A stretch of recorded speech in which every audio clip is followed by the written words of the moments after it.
right? Nothing like a project by my husband to bring out the sun. Let me start by thanking Addison for that magnificent introduction and for exemplifying the heart, excellence, and determination that has blossomed right here on the South Side for a very long time. I also want to send some love to everyone who made this day a reality.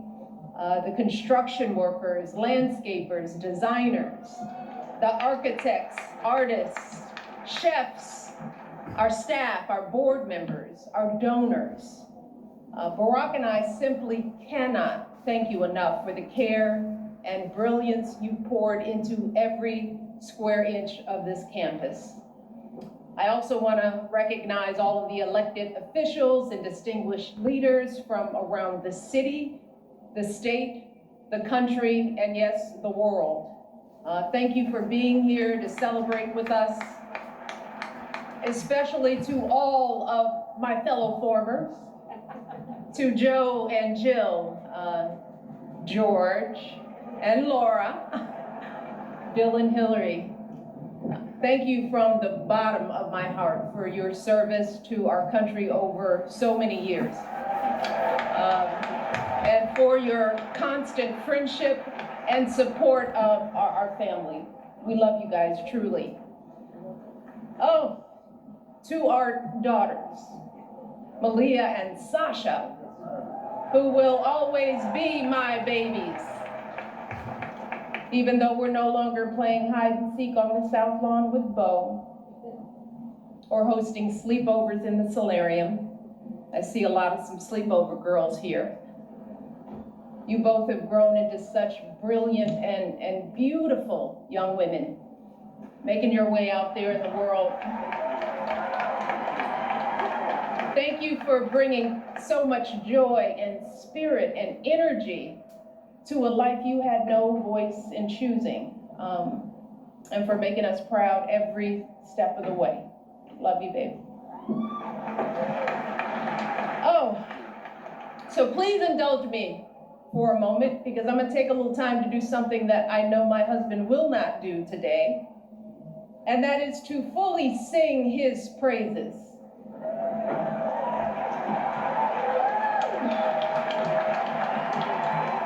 Barack, you gotta look at me. You told me all those years ago that you couldn't promise me the world, but you could promise me an interesting life. And of course, you outdid yourself and managed to give me both. I know it hasn't always been easy, but there hasn't been a single second through this experience that standing by your side hasn't left me in awe. 8 years in the crucible, and not once did you melt from the heat. Not once did you let it harden you.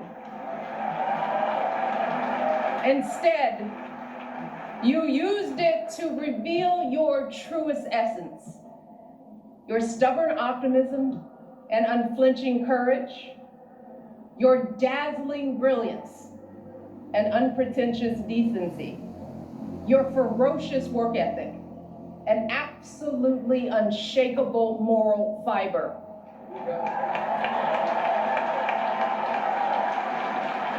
And to do it all as a first, and the higher standard that comes with all that, the claims that a U.S. senator and constitutional law expert wasn't qualified for the job, the lies about your birthright, your faith, your patriotism, the outrage when you stated the biological fact that if you had a son, that he too would be Black.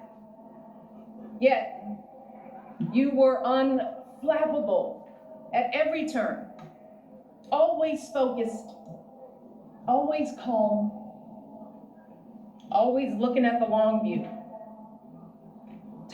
How absurd it is to even imagine that you might have buckled under the pressure even once, lashed out in frustration, lost your temper, how absurd it is to imagine that you might have done anything but make our family and this entire country proud.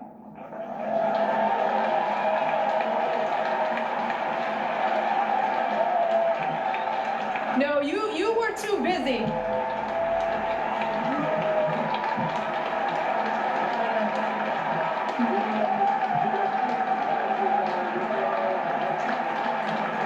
I'm not done, y'all. Not done. So much to say. You were doing the people's work, rescuing our economy, expanding healthcare, ending a war, ordering the Bin Laden raid, saving an auto industry, winning a peace prize.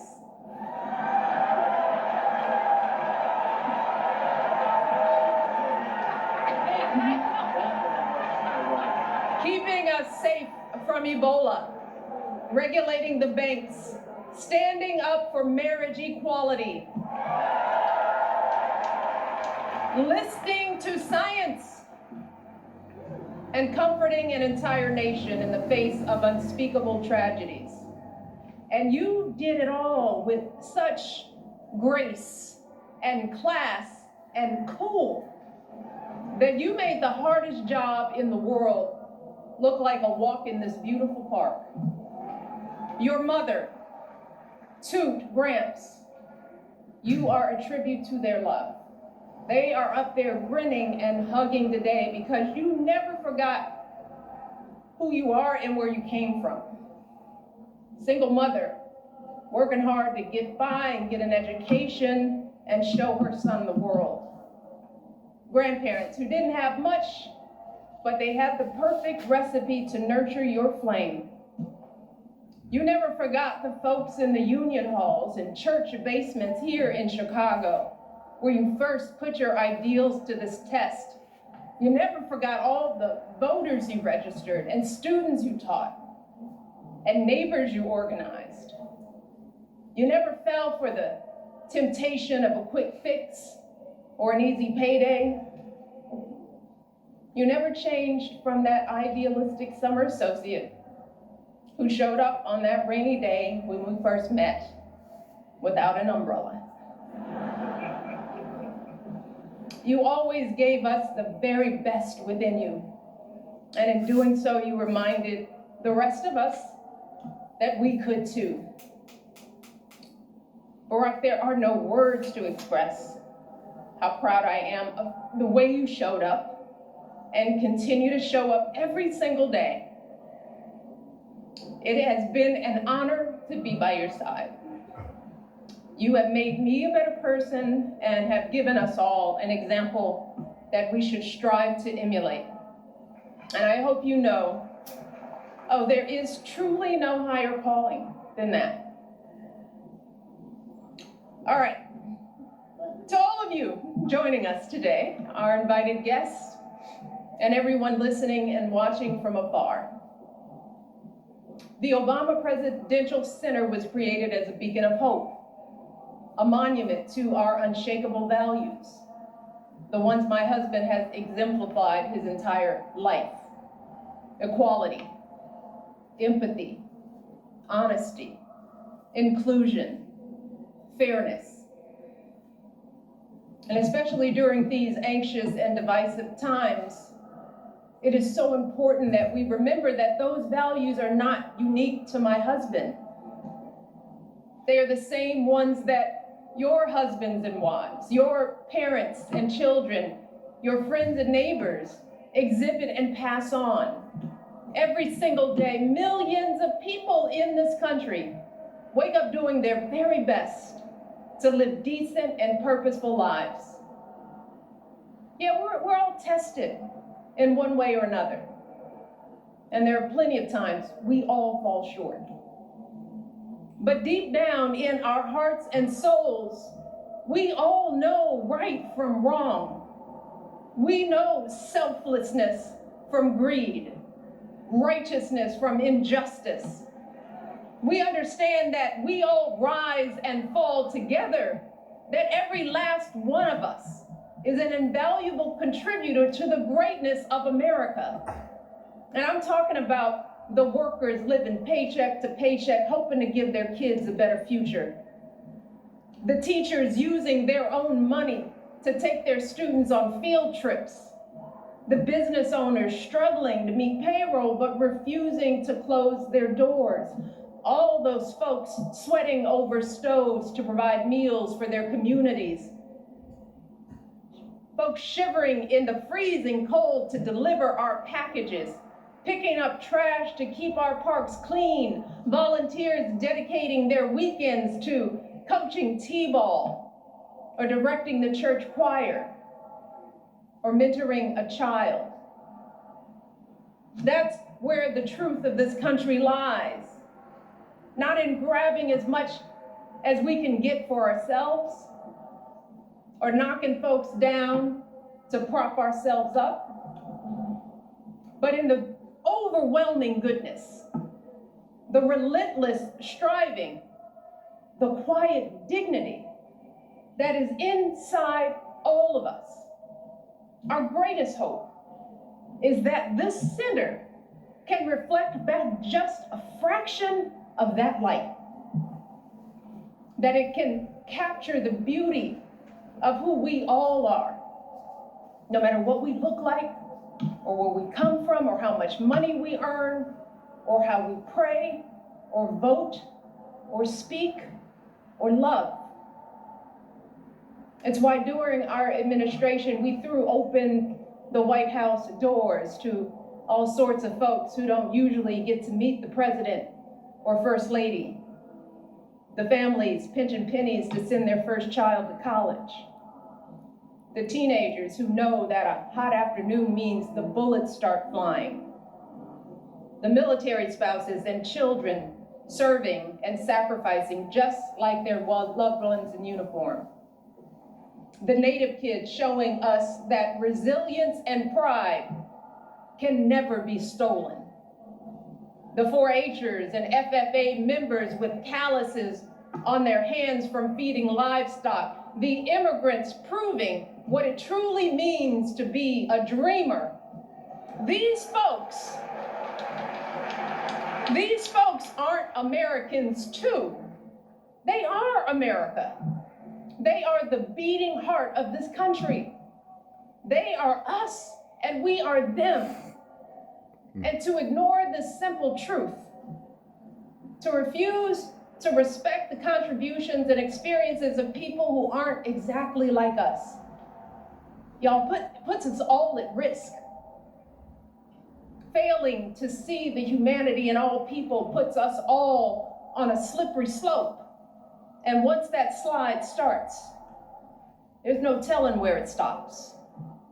A dangerous precedent that flies in the very face of our faith and of the founding promise of this democracy, that all of us are created equal, that each of us is a child of God with inerrant value.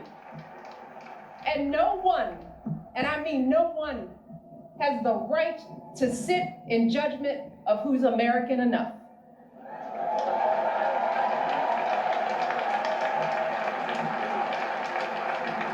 And that's why, folks,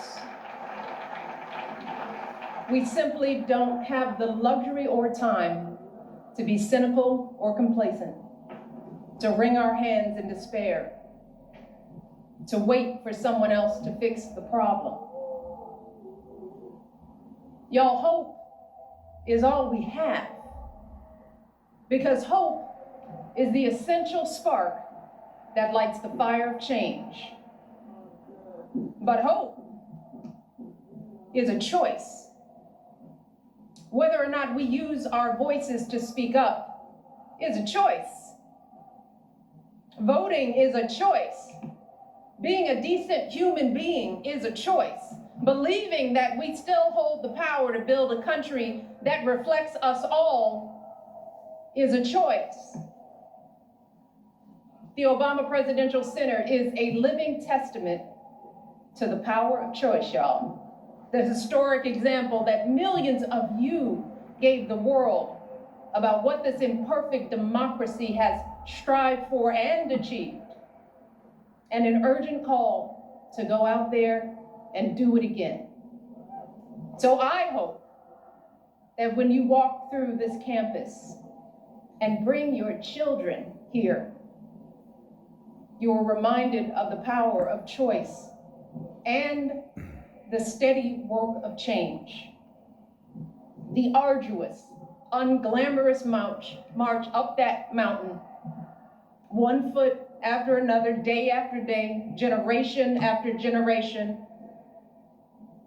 But I also hope you fully absorb the elation of achieving something together. You know, that feeling when you clear the tree line and see a vista that takes your breath away.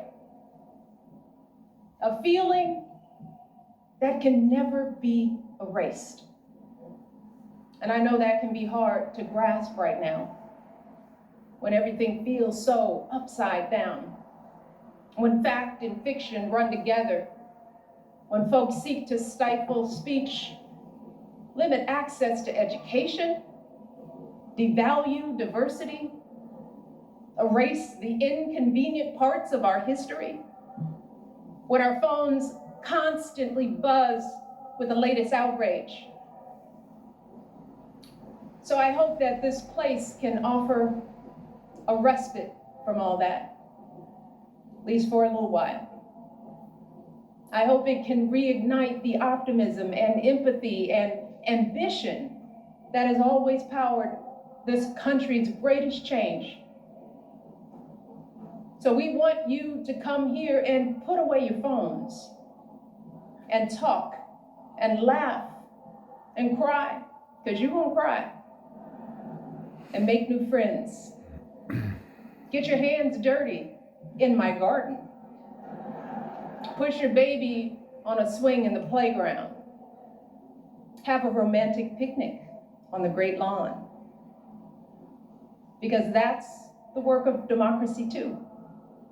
Being neighborly, taking care of public spaces, having some fun, enjoying each other, shaking out of the isolation and division that have crept too deeply into our lives. And to my fellow Southsiders, I want you all to make this campus a part of your lives. Be inspired by the world-class art. Check out the books from our beautiful public library and bring them back on time. Drop some beats in the recording studio, hit some corner threes at home court, hold birthday parties, jumpstart clothing drives, host citywide cleanup days here. Use this campus to show off this place we call home. This joyful place where Marion and Fraser Robinson taught their two kids to dream big. This hopeful place where an unknown guy with an unknown name took flight. This stubbornly optimistic place where family after family scrapes and claws and laughs and dances their way to a better tomorrow. That's what this has always been about. Barack and I have always said that this center is grounded in our stories, but it has never been about us. It's never been for us. And it's going to be here long after we're gone. So what it becomes and how it's preserved, that work has to be done by all of us, just like our democracy. And thankfully, you have shown the world what we are capable of. You've proven that a lasting legacy isn't an award or a name on a building or a number of zeros in a bank account, but the difference we make in one another's lives. It's about seeing each other and showing up for each other and carrying each other when we're weary or faltering or losing faith. That's how you build something that endures. And that's what you all have done at every twist and turn of this extraordinary journey. You have protected and proclaimed the hope that beats within the heart of this campus. You've rekindled and renewed this untamable, unpredictable, and unbreakable democracy. And I know that you all are going to astonish us even more in the months and years ahead, because you all have proven beyond a shadow of a doubt that when we truly see each other, when we strive to bring out the best in ourselves and one another, oh, there is no limit to how high we can go. Thank you all. I love you all.